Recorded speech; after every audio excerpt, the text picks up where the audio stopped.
В этом году последний звонок прозвенит 27 мая, а это значит, что... Бул жылы акыркы коңгуроо 27 майда кагылат. Демек жакында бүтүрүү кечелери. Бирок мындай иш-чараларга Билим берүү министрлиги тарабынан 5 жылдан бери тыюу салынып келет.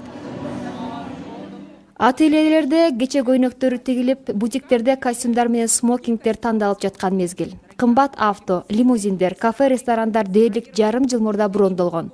Бүтүрүүчүлөр көптөн күткөн мектепти аяктоо салтанатын майрамдоого даярдык көрүп жатышат. Да, родители говорят, что Ооба, ата-энелер айтып жатышат. Биз сентябрда эле ресторанга заказ берип койгонбуз. Анан кантип бизге тыюу саласыңар деп. Бирок бүтүрүү кечелерин өткөрүүгө Билим берүү министрлиги 5 жыл мурда эле тыюу салган. Бирок ага көңүл бурулбай келет. Ата-энелер да, бүтүрүүчүлөр да бүтүрүү кечесиз калгылары келишпейт. Мугалимдерге айтпай акча чогултулат. Хотелось бы остановиться на этих фактах, чтобы... Бул фактыга токтолуп кетким келет. Ата-энелер убакыт бөлүп, балдары менен сүйлөшсө жакшы болмок. Айрымдар мектеп имаратында майрамдашат. Бул учурда жоопкерчиликти мектеп жетекчилиги алат. Кээ бирөөлөр ресторандарда же тоого чыгып кетишет. Бул учурда ата-энелер менен бүтүрүүчүлөрдүн өзлөрүнөн башка жоопкерчиликти эч ким ала албайт. Ал ортодо кайгылуу милиция башкармалыгы айдоочуларга сак болууну эскертип, бүтүрүүчүлөргө болсо жаңы мыйзамды сактоого чакырышат.